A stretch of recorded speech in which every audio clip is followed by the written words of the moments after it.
Sebelum kita mulai, siapkan mental kalian. Karena apa yang akan kalian dengar adalah spoiler yang bisa mengguncang langit dan bumi.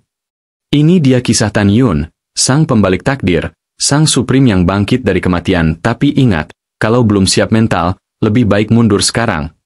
Dan pastinya, video ini bisa tayang berkat support luar biasa dari Dani lewat Saweria. Terima kasih banyak, bro. Kamu luar biasa. Langsung saja kita masuk ke dunia penuh dendam, kultivasi, dan kekuatan yang melawan takdir. Let's go! Shen Shubing yang sedang menangis tiba-tiba teringat sesuatu, berhenti menangis meninggalkan pelukan Tan Yun dan berkata dengan cemas tanpa menyeka air matanya.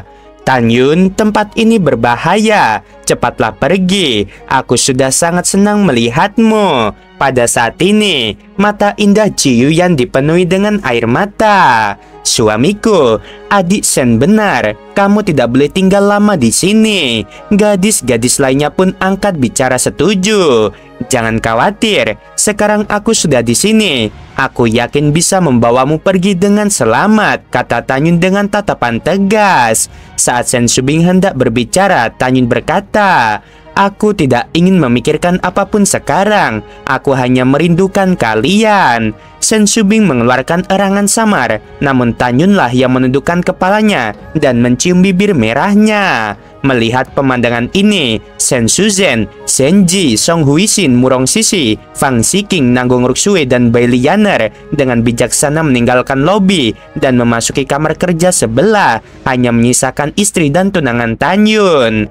Shen Shubing perlahan menutup matanya. Kerinduan yang dirasakannya terhadap Tan Yun selama lebih dari 300.000 tahun berubah menjadi gairah yang tak tertandingi. Dia mengabaikan kehadiran saudara perempuannya, mengangkat lengannya yang lembut, memeluk leher Tan Yun, dan menanggapi Tan Yun dengan penuh gairah. Setelah waktu yang lama, Tan Yun melepaskan Shen Shubing dan berjalan menuju Ji Yuyan. Sedikit rasa malu muncul di wajah halus Ji Yuyan, dan dia menutup mata indahnya. Ji Yuyan mengeluarkan suara rendah yang memikat dari hidungnya. Lengan kanan Tan Yun lah yang memeluknya dan mencium bibir merahnya. Setelah Tan Yun meninggalkan Ji Yuyan, dia melihat ke arah Xuan Yuanro. Tan Yun, aku sangat merindukanmu. Sosok cantik Xuan Yuanro melintas dan dia menghampiri Tan Yun. Dia berjinjit dan mencium Tan Yun dengan bibir merahnya. Tan Yun memeluk erat wanita yang telah melahirkan seorang putri untuknya, dan setetes air mata jatuh dari matanya yang berbinar. Setelah beberapa saat, Tan Yun melepaskan Xuan Yuanro dan berkata dengan tulus, Roer, percayalah padaku. Tidak lama lagi, aku akan mengadakan pernikahan paling megah untukmu, King Cheng, Qian Qian, Yushu, dan Xian. Baiklah, aku percaya padamu. Mata Xuan Yuanro yang berkaca-kaca memperlihatkan kebahagiaan yang tak dapat disembunyikan. Tan Yun berbalik dan berjalan ke arah Nanggong Yukin yang berambut putih sambil berkata dengan rasa bersalah dan tatapan mata penuh kasih. Yukin, maafkan aku karena telah membuatmu menderita selama bertahun-tahun ini. Ini bukan apa-apa. Selama aku bisa bersatu kembali dengan suamiku, semuanya sepadan. Nanggong Yukin datang ke sisi Tan Yun dengan langkah lotus. Matanya menunjukkan rasa sakit hati. Dia membelai rambut Tan Yun dengan jari-jari giok ramping yang gemetar. Suamiku, mengapa rambutmu putih semua? Apa yang terjadi padamu sehingga menjadi seperti ini? Tan Yun tersenyum dan berkata, jangan khawatir, aku sedang memahami kitab rahasia 4 seni di istana Tianmen, dan aku menghabiskan terlalu banyak waktu dan tenaga. Nanggong Yukin berkata dengan penuh simpati, suamiku, selama bertahun-tahun ini, meskipun aku tidak tahu bagaimana kamu bisa lolos dari sekte Jili dan apa yang kamu alami setelahnya, aku tahu bahwa kamu pasti telah menghadapi banyak suka duka dan kesulitan. Terima kasih atas kerja kerasmu. Setelah mengatakan itu, Nanggong Yukin berdiri berjinjit, memeluk dan mencium Tan Yun. Setelah Tan Yun dengan lembut melepaskan Nanggong Yukin, dia menatap Tang Mengyi dan seketika pikirannya teringat pada kejadian yang pernah dialaminya bersama Tang Mengyi. Saat Tan Yun baru saja membuka mulutnya, Tang Mengyi tersenyum senang. Di tengah tangisan si Hong Xiao, Tang Mengyi mendorongnya ke arah Tan Yun. Tanyun merentangkan tangannya dan memeluk pinggang Si Hong Xiao. "Apakah kamu merindukan suamimu?" Si Hong Xiao berkata dengan nada menawan. "Kupikir suamiku telah melupakan diriku. Sekalipun aku melupakan seluruh dunia, aku tidak akan pernah melupakanmu," kata Tanyun. "Apakah itu benar?" Hati Si Hong Xiao semanis madu. "Tentu saja itu benar," Tanyun berkata dengan penuh kasih sayang. "Selama bertahun-tahun, ketika aku sendirian, aku sering memikirkan masa lalu ketika kita saling mengenal dan saling mencintai, dan aku merasa sangat bahagia." "Apa kenangan terdalam yang kau miliki tentang orang itu?" Si Hong Xiao bertanya dengan malu-malu. Tanyun berkata tanpa ragu, 400.000 tahun yang lalu, selama persidangan Huang Fu Shenzong, aku terluka parah dan tidak sadarkan diri. Seorang gadis yang sangat cantik merawatku selama 10 hari 10 malam. Sebelum pergi, gadis itu melangkah di atas awan menatapku dan mengajukan pertanyaan yang masih kuingat dengan jelas. Dia berkata dengan gugup, "Tanyun, apakah kamu punya perasaan padaku?" Ketika Tanyun mengatakan ini, Si Hong Xiao di pelukannya sudah menangis terseduh-seduh, tersedak dan berkata, "Aku ingat pemuda itu." Dia menjawab dengan sangat tegas. Dia berkata, "Ya." "Wah, suamiku, tak kusangka setelah sekian lama kamu masih ingat hal-hal ini." Tanyun berkata dengan tulus, "Setiap hal kecil yang telah kita alami, apalagi 400.000 tahun, bahkan jika lautan mengering dan bebatuan runtuh dan dunia kiamat, aku akan mengingatnya." "Suamiku, aku sangat mencintaimu." Si Hong Xiao memejamkan mata indahnya. Air mata kebahagiaan menerobos belenggu kelopak matanya dan mengalir turun. "Suamiku, cium aku." Tanyun menundukkan kepalanya dan mencium bibir tipis Si Hong Xiao dan enggan berpisah untuk waktu yang lama. Setelah Tanyun menurunkan Si Hong Xiao, dia menatap Tang Mengyi dan hendak mengatakan sesuatu ketika Tang Mengyi menggelengkan kepalanya, mengelurkan 2 jari ramping dan menempelkannya di bibir Tanyun. Matanya dipenuhi air mata saat dia hanya menatap Tanyun dan semuanya terucap tanpa kata-kata. Ketika dia menjatuhkan bibir Tanyun dengan 2 jari gioknya, Tanyun memegang wajah cantiknya di tangannya dan mencium bibir cerianya dengan penuh dominasi. Tang Mengyi tidak mengatakan sepatah kata apapun dari awal sampai akhir karena dia takut dia akan menangis begitu dia membuka mulutnya. Ciuman panjang Tanyun dan Tang Mengyi mengungkapkan kerinduan mereka satu sama lain selama lebih dari 100.000 tahun. Ketika Tang Mengyi dicium sampai kehabisan napas, dia mundur selangkah dan berkata lembut dengan air mata di matanya, "Memilikimu adalah kebahagiaan dalam hidupku." Tanyun mengangguk berat, lalu memeluk dan mencium Tang Xinying dengan erat. Tang Xinying memiliki cinta yang tak terlupakan untuk Tanyun. Demi menyelamatkan Tanyun, dia memutuskan hubungan dengan ayahnya Tang Yongsheng dan dipenjara. Dalam setengah jam berikutnya, Tanyun dan Gongsun Ruoxi dan Tesianer, Feng Qingcheng, Ouyang Qianqian, Dongfang Yushu, dan Sui Xian mengungkapkan kerinduan mereka satu sama lain dengan cara mereka sendiri. "Tanyun, kamu sekarang ada di ranah mana?" Setelah Sui Xian meninggalkan pelukan Tanyun, meskipun dia masih cantik dan menawan, dia masih terlihat unik dan riang. "Tingkat ke-9 dari alam Tao." Mulut Tanyun sedikit melengkung. Jika segala cara digunakan, itu dapat menghabisi orang kuat alam Raja Dao tingkat ke-9 biasa. Setelah mengetahui kekuatan Tanyun, gadis-gadis itu terkejut. "Suamiku, apakah kamu sudah menemukan bagian kedua dari teknik yang kamu latih?" Ji Yuyan bertanya dengan penuh semangat. "Ya, aku sudah menemukannya," Tanyun berkata. "Kaisar Dao abadi adalah kakekku." Meskipun para wanita itu terjebak di Danau Suci Dongzhou untuk waktu yang lama, mereka telah mengetahui alasan mengapa Kaisar Dao abadi dan klan Dewa Kuno abadi dimusnahkan di alam leluhur tertinggi. Ternyata, Kaisar Dao abadi adalah kakek darimu. Mata indah Ji Yuyan dipenuhi dengan ketidakpercayaan. "Ya, dia adalah kakekku." Kemudian Tanyun menceritakan seluruh kisahnya kepada kedua gadis itu. Bagaimana dia melarikan diri dari sekte Jili bertahun-tahun yang lalu, dan bagaimana dia menjadi Marquis Shenwu dari dinasti Shizhou. Tentu saja, ia juga secara khusus menyebutkan bahwa ia memiliki 3 teman dekat, yaitu Yunxi, Fang Xiki dan Xin Bingxuan. Dia tidak memberitahu gadis-gadis itu tentang perasaan romantisnya terhadap Xin Bingxuan dan Fang Xiki. Tan Yun merasa belum saatnya mengatakannya sekarang. Setelah mendengarkan cerita Tan Yun, gadis-gadis itu menyadari betapa sulitnya bagi Tan Yun selama bertahun-tahun ini. Pada saat yang sama, mata wanita itu menunjukkan kemarahan yang tak terkendali.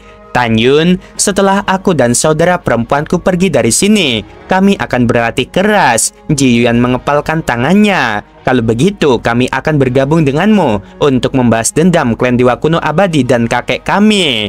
Cobalah sekte Dewa Dongsu, dinasti leluhur Dongsu, dinasti leluhur Nansu, dinasti leluhur Beisho, dan sekte Dewa Jili. Semua wanita setuju. Tan Yun menggelengkan kepalanya dan berkata, Yuyan, aku telah memintamu untuk mempertaruhkan nyawamu dan menghabisi musuh lebih dari sekali sebelumnya.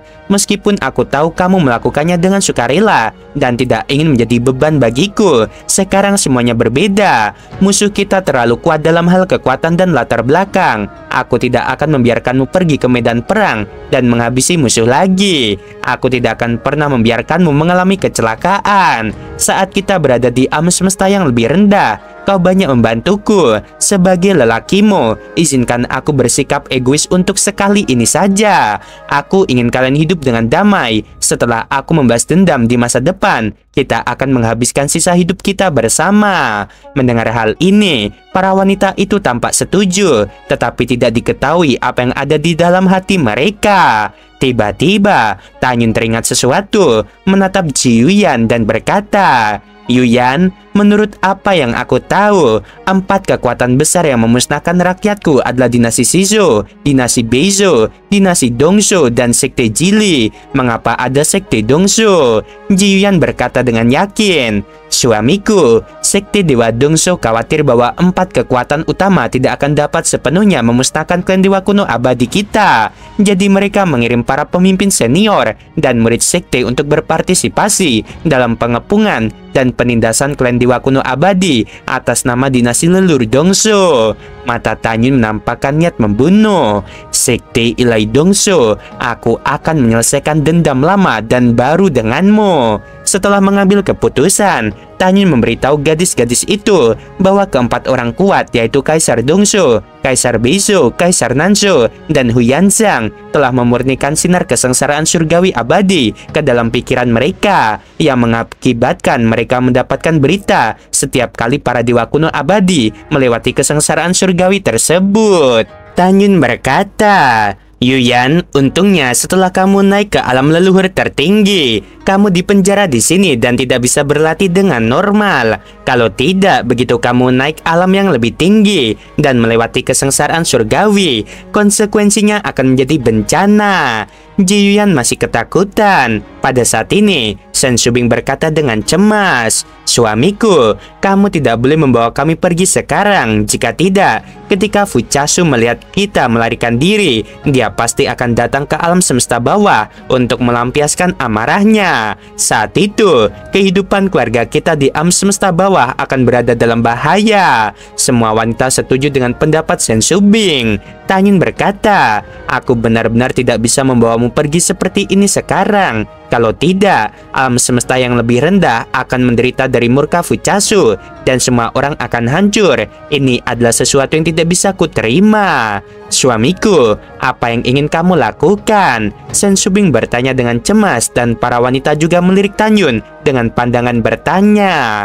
Tan Yun menatap gadis-gadis itu dan berkata, jadi aku butuh kerjasama kalian. Kalian bisa tinggal di sini tidak lebih dari setengah tahun. Aku pasti akan membawa kalian pergi dalam waktu setengah tahun. Selama 6 bulan ke depan, aku akan memasuki sekte Dewa Dongsu dan mencari cara untuk mendapatkan cukup batu leluhur bermutu tinggi. Lalu, aku akan menciptakan ilusi bahwa kalian semua telah mati untuk membingungkan Fuchasu. Selama Fuchasu mengira kamu sudah mati, dia tidak akan curiga bahwa seseorang telah menyelamatkanmu dan dia tidak akan mengambil tindakan terhadap alam semesta yang lebih rendah. Jangan khawatir tentang bagaimana melakukannya. Aku punya rencana untuk memastikan semuanya berjalan dengan baik. Ji Yuyan mengangguk sedikit. kami semua mendengarkan dirimu." Mata Tanyun berbinar dan dia berkata, "Subing, setelah aku pergi, beritahu para murid di luar pavilion untuk memberitahu Fuchasu bahwa kamu setuju untuk menikah dengannya dalam waktu setengah tahun. Tetapi kamu perlu Fuchasu berjanji kepadamu bahwa tidak seorang pun akan masuk ke Danau Suci Dongso untuk mengganggumu dalam waktu setengah tahun." Sen Subing mengangguk dengan berat. "Baiklah, mari kita bertindak sesuai rencanamu. Tetapi kamu harus lebih berhati-hati saat memasuki sekte Ilai Dongso." Tanyun melangkah maju, melingkarkan lengannya di pinggang ramping Sen Subing dan berkata dengan nada mendominasi, "Apakah kamu belum mengenalku? Tidak ada yang tidak bisa kulakukan selama aku mau melakukannya. Bajingan Fuchasu tidak hanya menghalangi kita untuk bersatu kembali selama ratusan ribu tahun, tetapi lebih dari 80 juta tahun yang lalu, dia juga melibatkan sekte Dewa Dongso dalam pembunuhan orang-orangku. Cepat atau lambat, aku akan menyelesaikan semua dendam lama dan baru dengannya. Aku akan membuat sekte Ilai Dongso mengalir seperti sungai darah, tidak menyisakan seorang pun yang hidup." Sen Subing dengan lembut mendekap Tanyun. "Saudariku dan aku semua percaya padamu. Di hati kami, suamiku adalah pahlawan yang berdiri tegak dan berjuang untuk rakyat dunia. Kamu harus berjanji kepada kami bahwa setelah memasuki sekte Ilai Dongso, kamu harus ekstra hati-hati dan tidak mengungkapkan identitas yang sebenarnya." "Baiklah, aku berjanji, aku menjaminnya," kata Tanyun. Setelah Sen Subing meninggalkan pelukan Tanyun, dia menatap Fuchahan di tanah dengan jijik.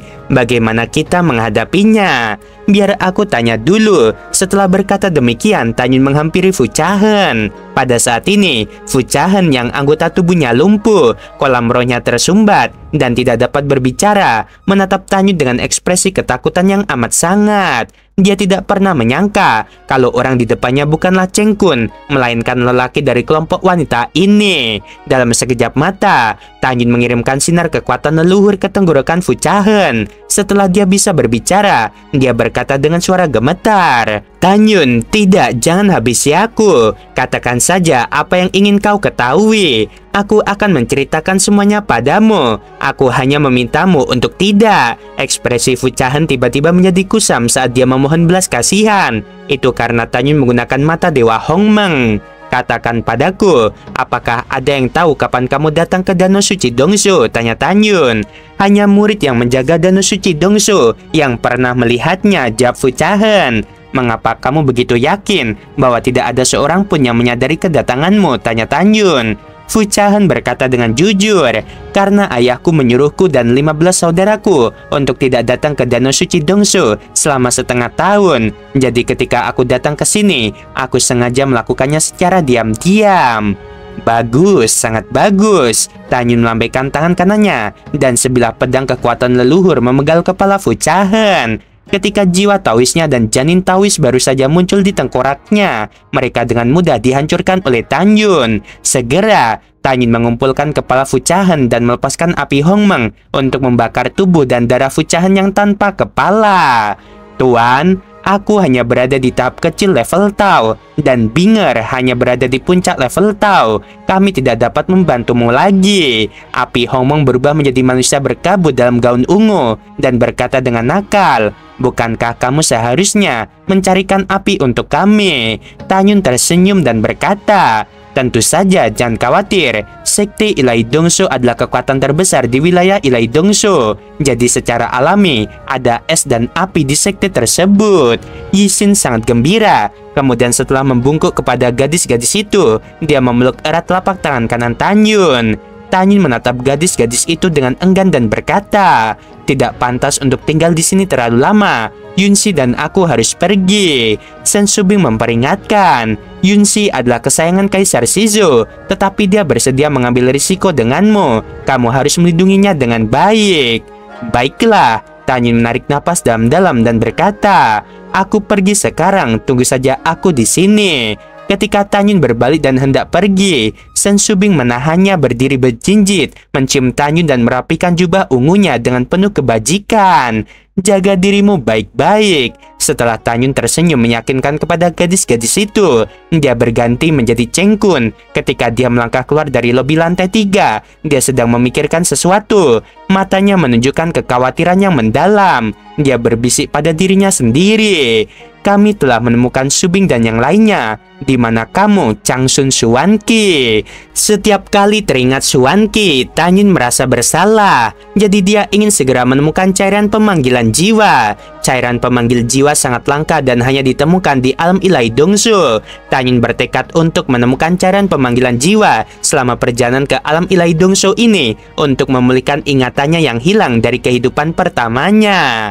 Apakah semuanya sudah diatur? Yunsi bertanya ketika Tanyun melangkah keluar ke lobi lantai pertama pavilion. Baiklah, sudah diatur. Aku sudah menghabisi Fucahen. Ini baru langkah pertama untuk membuat sekte Dongsu gelisah. Selanjutnya, saatnya untuk membahas dendam yang sesungguhnya.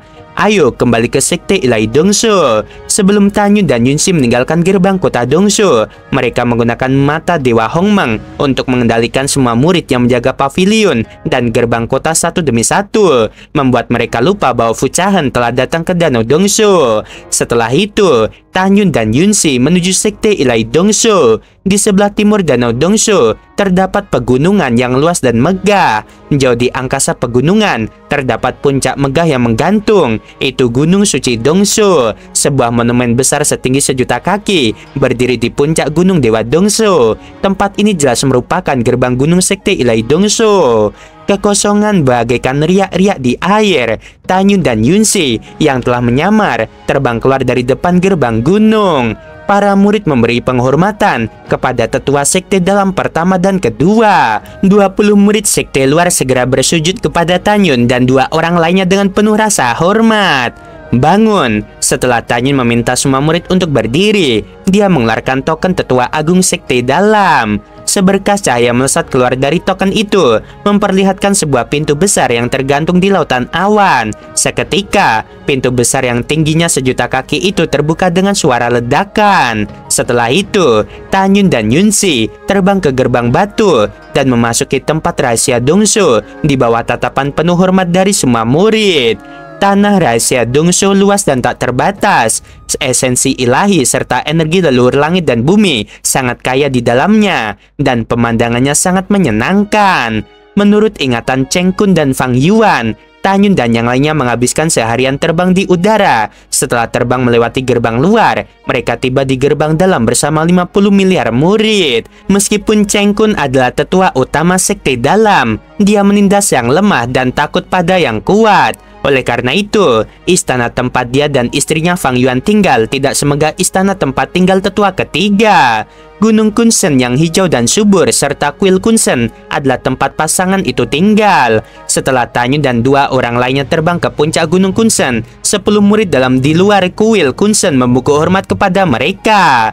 Melalui ingatannya, Tanyun mengetahui bahwa ke-10 murid ini adalah orang kepercayaan Cheng Kun dan Fang Yuan, dan juga merupakan 100 teratas di antara 50 miliar murid sekte dalam, terutama murid utamanya Long Yue yang kekuatannya menduduki peringkat pertama di sekte dalam. Tidak perlu bersikap sopan begitu, kata Tanyun. Long Yue melangkah maju dan bertanya dengan cemas, "Guru, apa yang terjadi dengan rambutmu?" "Istriku dan aku pergi ke Laut Iblis untuk berburu binatang buas. Kami menghadapi bahaya dan akhirnya terluka parah. Tanah kami menurun drastis dan rambut kami memutih." Setelah Tanyun selesai berbicara, dia melihat bahwa Long Yue tampak ragu-ragu untuk berbicara. Jadi dia berkata, "Katakan saja jika kau mau." Long Yue berkata dengan sungguh-sungguh, 7 hari yang lalu, tetua ketiga datang ke sini dengan agresif karena suatu alasan yang tidak diketahui. Tanyun tahu bahwa tetua ketiga Han Cheng Xuan sering membuat masalah bagi Cheng Kun. Mengenai fakta bahwa dia datang 7 hari yang lalu, itu pasti bukan karena dia telah menghabisi keponakannya Han Xing. Dengan kecepatan dirinya dan Yunsi akan memakan waktu 10 hari untuk kembali ke sekte dari kota Dongyu Fangcheng. Bahkan jika para murid di sana memberitahu tetua ketiga, akan memakan waktu setidaknya 2 bulan bagi mereka untuk kembali. Baiklah, aku tahu, jangan khawatir, Tanyun berkata. Aku dan istriku lelah, kita istirahat dulu. Setelah itu, Tanyun dan Yunsi memasuki kuil menuju kamar di lantai 2. Tanyun, apa yang harus kita lakukan sekarang? Tanya Yunsi. Tatapan mata Tanyun tampak sinis. Malam ini, aku akan menyembunyikan kepala Fuchahen di Gunung Harta Karun tetua ketiga. Yang harus kita lakukan adalah menunggu lebih dari sebulan hingga Han Cheng Xuan mengetahui bahwa keponakannya telah kita habisi. Lalu biarkan dia datang ke rumah kita dan mati. Itu ide yang bagus. Setelah Yunsi setuju, dia mengerutkan kening dan berkata, kamu menghabisi Fuchahen 3 hari yang lalu. Mengapa tidak ada berita dari sekte Dewa Dongshu sekarang? Apakah tidak ada yang menemukan bahwa lampu kehidupan Fuchahen telah padam? Ya, ini satu-satunya kemungkinan. Tanyun tersenyum sinis. Ketika Fuchasu mengetahui bahwa Fuchahen telah meninggal, kesenangan akan dimulai. Ketika malam tiba, Tanyun melangkah keluar dari kuil dan di bawah tatapan penuh hormat dari 10 murid, dia berubah menjadi seberkas cahaya dan menghilang ke dalam malam. 2 jam kemudian, malam semakin gelap. Dengan menggunakan teknik tembus pandang, Tanyun tiba tanpa bersuara di Gunung Jubao, tempat tinggal tetua ketiga Han Cheng Xuan. Di puncak Gunung Jubao ada 2 istana yang megah. Salah satunya adalah tempat tinggal Han Cheng Xuan dan istana lainnya disebut Aula Harta Karun yang merupakan aula tempat sekte dalam Dongshu menyimpan kekayaan. Menatap balai harta karun, sorot mata Tanyun memancarkan cahaya hijau bagi serigala lapar. Dalam waktu setengah tahun, semua kekayaan di dalamnya akan menjadi milikku. Setelah mengambil keputusan, Tanyun diam-diam mengeluarkan pedang ajaib, datang ke belakang aula tetua ketiga, dengan hati-hati menggali lubang dan mengubur kotak yang berisi kepala Fuchahen di dalam lubang tersebut. Setelah menyelesaikan semuanya, sebelum fajar, Tanyun kembali ke Gunung Kunsen. Keesokan harinya, sekte Ilahi Dongshu bercita-cita mencapai puncak Gunung Suci dan membangun kuil berwarna-warni. Kuil berwarna-warni ini disebut kuil Wending dan merupakan kediaman pemimpin klan Fuchasu. Seorang lelaki tua berambut putih mendarat di luar istana Wending dengan panik. Nama lelaki tua itu adalah Xiang Yu dan dia adalah tetua yang bertugas menjaga kuil kehidupan. Bawahan punya masa penting untuk didiskusikan dengan ketua sekte. Xiang Yu begitu cemas hingga keringat dingin membasahi sekujur tubuhnya. Masuklah, suara tenang Fuchasu datang dari aula Wending. Xiang Yu membungkuk dan berjalan ke aula. Ia berkata kepada pria parubaya berjubah warna-warni itu dengan gemetar, Ketua sekte, sesuatu yang mengerikan telah terjadi. Tuan muda ke-16, apa yang terjadi pada Henner? Fuchasu tidak lagi tenang. Lampu kehidupan Tuan muda ke-16 telah padam, kata Xiang Yu dengan wajah kaku. Fuchasu tiba-tiba berdiri dari tempat duduknya. Matanya menampakkan kesedihan dan kemarahan. Meskipun Fuchasu tidak menghargai Fuchahen, tetapi dia tetaplah putranya. Selain itu, ada kemarahan yang tak ada habisnya. Fuchasu geram dan berteriak, siapa gerangan yang begitu lancang hingga berani menghabisi putra ketua klan ini? Xiang Yu, bawakan aku semua murid di istana Tuan Muda ke-16. Xiang Yu berkata dengan hormat, melaporkan kepada Master Sekte, aku telah mengirim seseorang untuk memanggil murid dekat Tuan Muda ke-16 untuk datang. Seharusnya sudah hampir waktunya. Begitu Xiang Yu selesai berbicara, suara murid-murid yang ingin menemuinya terdengar di luar aula. Setelah menerima perintah Fuchasu, puluhan murid dengan hormat memasuki aula. Fuchasu mengetahui dari lebih dari selusin murid bahwa mereka belum pernah melihat Fuchahen selama periode ini. Oleh karena itu, Fuchasu mengeluarkan perintah meminta seluruh 300 miliar pengikut dan pemimpin senior sekte untuk mencari jasad Fuchahen. Pada saat yang sama, siapapun yang dapat memberikan informasi tentang pembunuh Fuchahen akan diberi hadiah besar. Pada saat yang sama, Fuchasu berkata bahwa jika pembunuhnya tertangkap, dia dan keluarganya akan dipotong-potong. dalam sekejap mata. 3 hari kemudian, dalam waktu 3 hari, kematian Tuan Muda ke-16 Fu Chahen benar-benar mengejutkan seluruh sekte Ilai Dongsu, terutama Tuan Muda kedua hingga ke-15 yang diselidiki secara pribadi oleh Fu Chasu. Dalam hati Fu Chasu, dia benar-benar tidak percaya bahwa di seluruh alam Ilai Dongsu, selain 15 putranya yang lain, ada orang yang berani menghabisi Fu Chahen. Bukanlah hal yang tidak masuk akal bagi Fu Chasu untuk berpikir seperti itu, karena tidak ada banyak perbedaan antara sekte Dongsu dan keluarga kerajaan. Keturunan kerajaan saling menghabisi demi kepentingan mereka sendiri, dan siapa yang akan naik tahta di masa depan. Putra-putra sekte Dongsu tidak dapat lepas dari belenggu kepentingan ini dan menyiapkan saudara-saudara mereka. Namun setelah diselidiki, Fu Chasu hampir yakin bahwa hal itu tidak dilakukan oleh 15 putranya yang lain. Kasus ini telah berhenti dan pembunuhnya tidak dapat ditemukan untuk sementara waktu. Yang membuat Fu Chasu marah adalah pembunuhnya belum ditemukan, tetapi seluruh sekte telah mencari hampir di seluruh tempat, tetapi tetap tidak dapat menemukan mayat putranya. Ketika Fu Chasu merasa sangat tertekan, sebuah berita menggembirakan datang dari Danau Ilai Dongsu. Beritanya adalah Shen Shubing setuju untuk menikah dengannya dalam waktu setengah tahun. Satu-satunya syarat adalah Shen Shubing tidak ingin keturunannya mengganggu dia dan saudara-saudarinya dalam waktu 6 bulan. Tiba-tiba, Fu Chasu berpikir bahwa putranya yang ke-16 yaitu Fu Chahen selalu rakus terhadap wanita cantik. Apakah dia pergi ke Danau Dongsu untuk menggoda mereka dan terbunuh saat dia lengah? Begitu pikiran ini terlintas di benaknya, Fu Chasu segera memerintahkan agar semua murid yang menjaga Danau Ilai Dongsu dipindahkan kembali ke sekte dan mengatur ulang 100 murid yang telah mencapai kesempurnaan agung alam Dewa Dao untuk menjaga Danau Ilai Dongsu. Pengikut sekte Ilai Dongsu terbagi menjadi sekte luar, sekte dalam, sekte elit, sekte inti, sekte jenius, dan sekte emas. Setelah memanggil kembali para murid yang sebelumnya menjaga Danau Ilai Dongsu, Fu Chasu membenarkan bahwa Fu Chahen belum pernah ke Danau Ilai Dongsu. Akibatnya, penyelidikan terhadap pembunuh itu sekali lagi menemui jalan buntu. Waktu berlalu dengan cepat, dan lebih dari sebulan telah berlalu dalam sekejap mata. Pada saat ini, 2 bulan telah berlalu sejak kematian Fu Chahen. Di gerbang dalam, Gunung Kusen, Tanyun tampak murung dan mundar-mandir di dalam ruangan. "Tanyun, ada apa?" tanya Yunsi.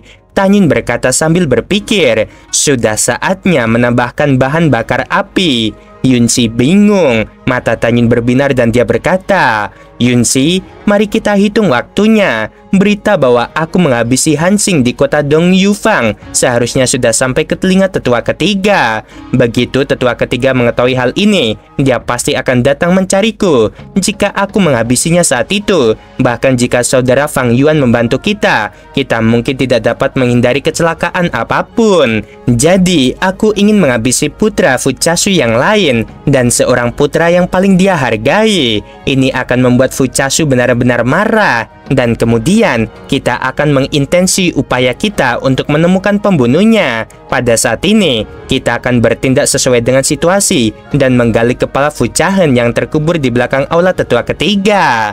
Kalau begitu, aku akan meraih kesuksesan." Mendengar ini, Yunsi mengangguk dan berkata, "Strategi yang bagus, aku akan melakukannya." "Guru, ada hal penting yang ingin aku laporkan." Pada saat ini, suara Long Yue terdengar dari luar aula.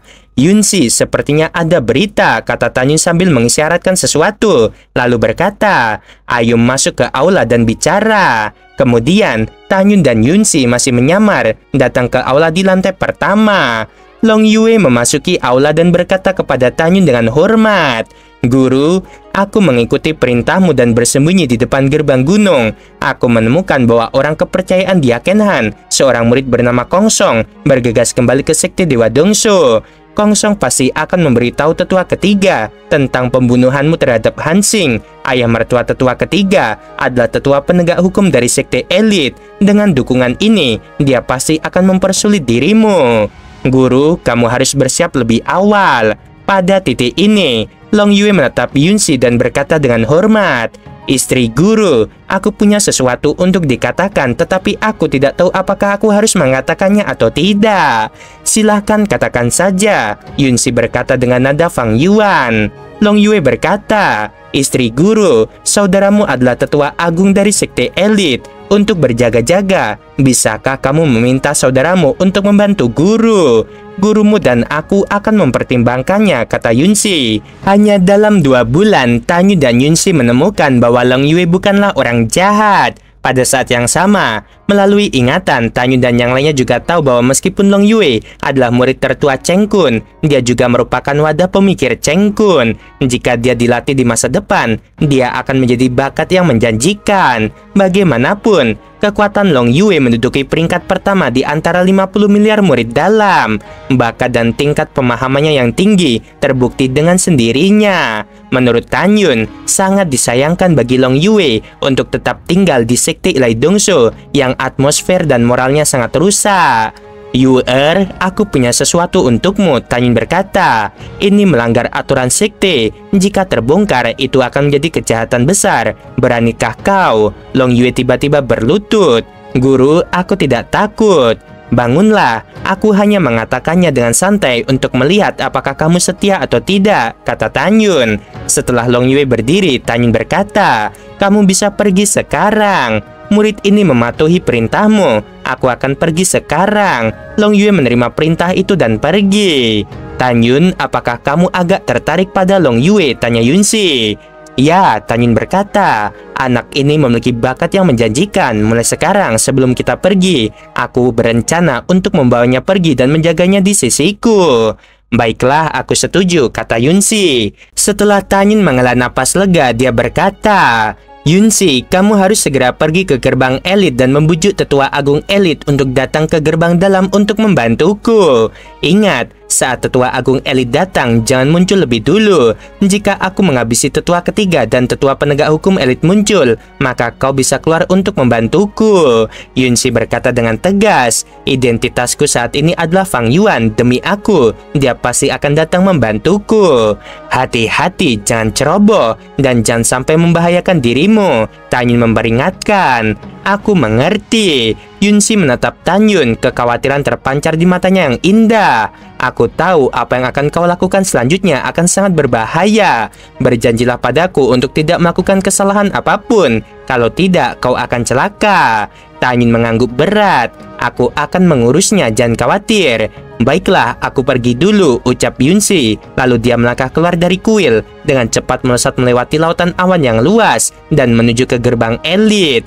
Pada malam hari, bintang-bintang jatuh dari langit. Tanyun melangkah keluar dari kuil, menukik turun dari Gunung Kunsen, dan menghilang di balik malam. Oke guys, sampai sini dulu episodenya. Nanti kita lanjutkan di next episode. Ini 4 episode, berarti total sudah berapa? Kemarin 21 ya, 25 episode. Masih panjang, ada 15 episode lagi dari Bang Dani ya. Jangan lupa guys, kalian mengucapkan terima kasih banyak ke Bang Dani ya. Sebelum video berakhir, Min mau bilang sungguh membagongkan. Terima kasih.